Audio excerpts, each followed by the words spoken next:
Risaat Ortodoks TV.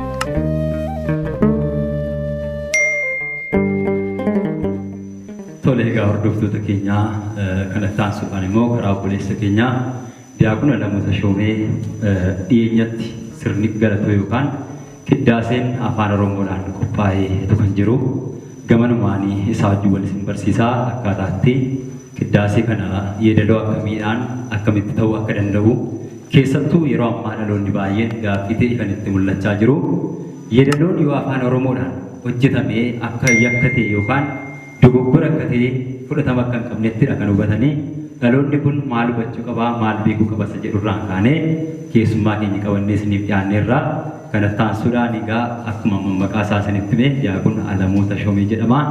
Haa ta'utii jalqaba irratti gara qiddaasii sanaatti osoo isiniin fuuldura gaaffiin isa gaafadhuun qabaa jechuudha.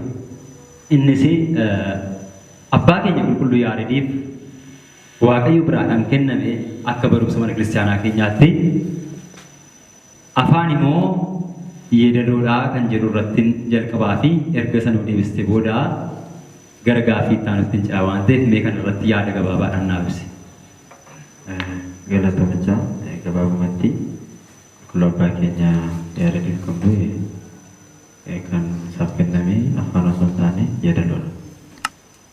Tole egaa kan kenname yeedaloodha.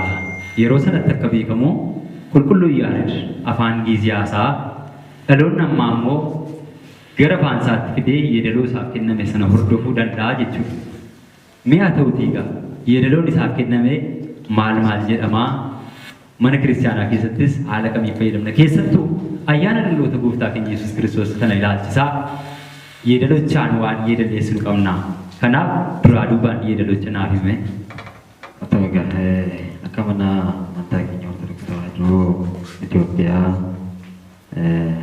yoo fudhanne seenaan mana amantaa keenyaa burqaa guddaadha kan baay'eesu keessaa ni qabdi. Gabaabumatti gaaffii na gaafatte deebii gaafatti deebisu qulqulluu abbaa keenya Yaareed akka mana amantaa keenyaatti hojii guddaa nama taphatee waan guddaa mana amantaa keenyaaf kan ka'edha. Kana giddu galeessa godhachaa namoota baay'eedhaaf gaaffii yookaan wallaaluudhaan kan ka'e adda baasuu dadhabuurraan kan ka'e wanta baay'ee walitti hidhanii kan nama guyyoomsan kan guyyoomanis jiru. Egaa akkuma duraa si ibsuudhaaf yaade qulqulluu abbaa keenya Yaareediif kan bu'e yeedaloodhaan kan hafe jecha miti.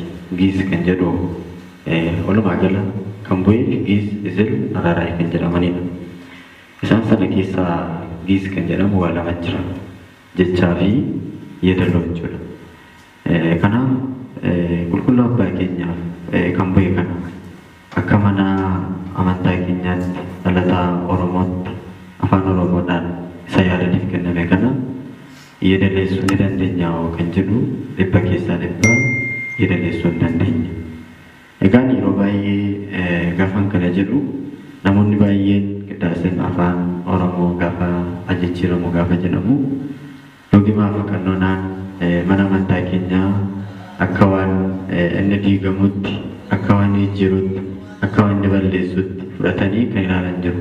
Garuu ni jijjiirraa kan jenne nuti ajijjiiramu jedhee dhaloonnis kan inni gaafate seeraaf dheeraa mana amantaa osoo hin taane jecha keenyatti yeedaloon Yaareediif bu'e sun nuuf adeemuudha. Kun immoo jedhamuu hin danda'u kan jettee na gaafatteef hin danda'amu. Fakkeenyaaf isa baay'ee jiran keessaati jecha tokko fudhadhee yoon si deebisuudhaaf yoon yaale gargaarsa Waaqayyootiin akka mana amantaa keenyaatti yeroo hundumaa ganama kadhannaa godhamu jira. Innis gooftaan keenya Yesuus Kiristoos erga du'eetii du'aa ka'eetii guyyaa 40 biyya lafaarra yeroo ture barumsa barsiise qaba. Innis kidaanii yookaan kadhannaa waadaa kan jedhamu jira. Baree kan jedhamu jechuudha. Innis giizii isaa jecha isaa isa giizii fudhannee qidduus kan jedhamu jira. Hundumtuu ni beeka kiristaana kan ta'e kamiyyuu kan beeku kan dhaga'us jechuudha. Qidduus jechuun jecha beekamaadha. Gara afaan Oromootti gaafa deemu qulqulluu jedhama. Kanaga yeedaloo sadii qaba kun Qidduus kan jedhamu kana giizii isilii araaraayinaan jechuu dandeenya. Qidduus kan jedhamu kana gabaabumatti yeedaloo giiziidha. Jecha saasa giizii qidduusii kanaan gaafa yeedaleessu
jechisaas giziidha yeedaloonsaas giziidha.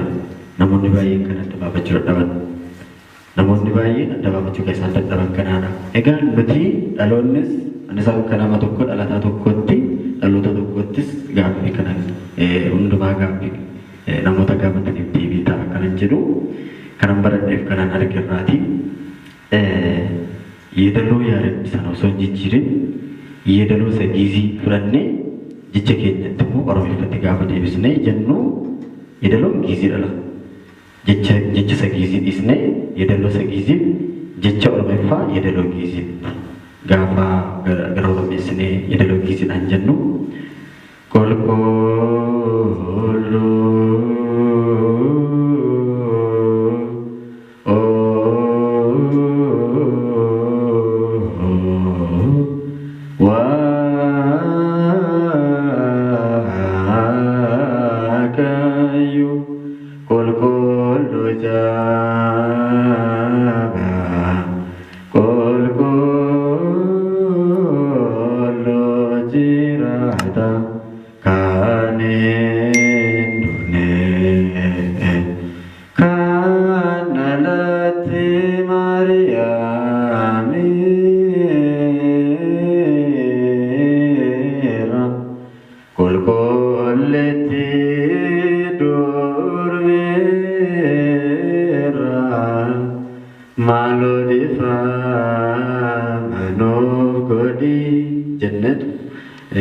jechisaa Oromeeffaa yeedaloon sammuu gizii yoo ta'u akka kanatti jechuudha.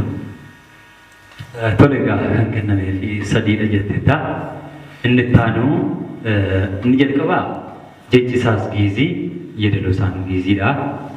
Gara afaan Oromootti gaafa deebisnu immoo jechisaa afaan Oromoo yeedaloo isaa giziidha jechuudha. Inni kan ittaanu immoo lammaffaa irratti kan kenname maalla akkuma kan afaan Oromootiin giziidhaan jalqaba jettee afaan Oromootiin akka itti nufuftu asumaanin si affeera jechuudha. Egaa amma immoo ittaansee namni kun hundumtuu hubannoo ittiin argatu kan jedhu keessaati araaraay kan jedhamu yeedaloodha. Ammas jecha maaliin jecha gizii fayyadamee araaraay yeedaloon fayyadamu jechuudha. Dura jechis gizii yeedaloonis gizii ture. Amma immoo jechi gizii yeedaloon araaraay kan immoo gaafa jennu wanti kun yeroo baay'ee araaraay kan inni jedhamu yeroo sirni galata gaggeeffamu gidduutti yerootti jedhamu qaba. Galgala kadhannaa sargii irratti iddoo eebbaa mana amantaa garaagaraa kadhannaa miillaa kan jedhamu irratti jedhama. Waazeemaa jala bultii ayyaanota irratti jedhama. Egaa kun beekamaadha. Badaan dubbachuu nan gaafatu. Kan barbaadne Oromeeffaan jedhamuu danda'u kan jedhu natti fakkaata. Kanaaf gabaabumatti jechisaa afaan Oromoo yeedaloonsaa araaraayidha. Dura garuu jechisaa gizii yeedaloonsaa araaraayidhaan jedhama. Qidduusii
Jechisaa gizii yeedaloon sammuu afaan Oromoo yeroo ta'u jechuudha. Akkuma kana yeedaloonsaa Hararaayii kan yaada dhiibbuu sun osoo hin jijjiirin jecha sammuu Oromeeffaan gaafa jennu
yeedaloonsaa Hararaayii jechisaa Oromeeffaa yeroo ta'u akka kanatti afaan dhageenyu Waaqayyoon galateeffachuun ni danda'ama. Tole galatoomsi jechaa sadaffaa irrattis yeedaloo kenname keessaa amma giizii izilii nutti hin teettaa Hararaayii nutti hin teettaa amma immoo izilii kan jedhu irratti akkuma ammaatti wal duraa duubaan afaan giizii yeedaloo izilii akkasumas immoo afaan Oromoo jechisaa afaan Oromoo fi yeedaloonsaa Hararaayii osoo hin taane iziliitiin nutti hin ta'a jechuudha. Kanaaf isatti haa ta'u egaa walumaa gala izil kan jedhamu immoo yeroo hundaa kidaanii irratti ganama yeroo kamillee kan fayyadamamudha jechuudha. Fakkeenyaaf giiziin gaafa ergatii ol ba'u gooftaa keenya Yesuus Kiristoos gaafa Amaanu'eelii gaafa 27 gaafa tulluu Taaboor irratti humna isaa Waaqayyo mul'ise guyyaa kana ganama kidaan irratti yeroo hundumaa kan jedhamu giiziidha. Giizii fayyadamuu jechuudha. Iziliin immoo Hararaayii asirra dubbadheera ayyaanota irratti qindaasa irrattis yeroo hundaa gidduutti yerootti galu miilla isaatti irratti iziliin kun immoo kan inni jedhamu yeroo hundaa ayyaanota irratti yeroo baay'ee abbootiin akka himanitti gammachuu akka gammachuutti izil kan jedhamu akka gammachuutti isaanii ibsan giizii immoo akka gaddaatti yeroo baay'ee sooma keessa yeroo gaddaatti kan inni itti fayyadamu waqtiidha ayyaana gammachuu ayyaanota gurguddaa irratti kan fayyadamu iziliidha. Kanaaf egaa iziliin kun yeedaloo baay'ee namatti tolu nama gammachiisudha. Qulqulluu abbaa keenya Yaareediif kan bu'e keessa sassaabaa jechuudha.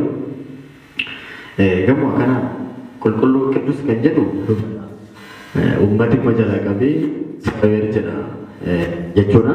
Egaa kallattiidhaan gara yeedaloo kanatti gaafa seenu yeedaloon isaa izilii jecha isaa immoo giisi gaafa jedhu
kun jecha isaa giisi yeedaloon isaa isilee turudha jechuudha.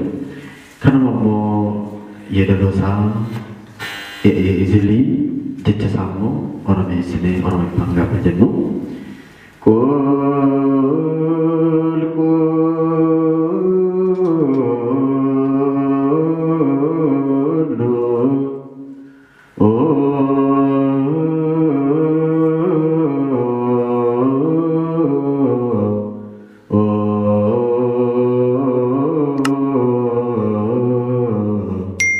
Wow.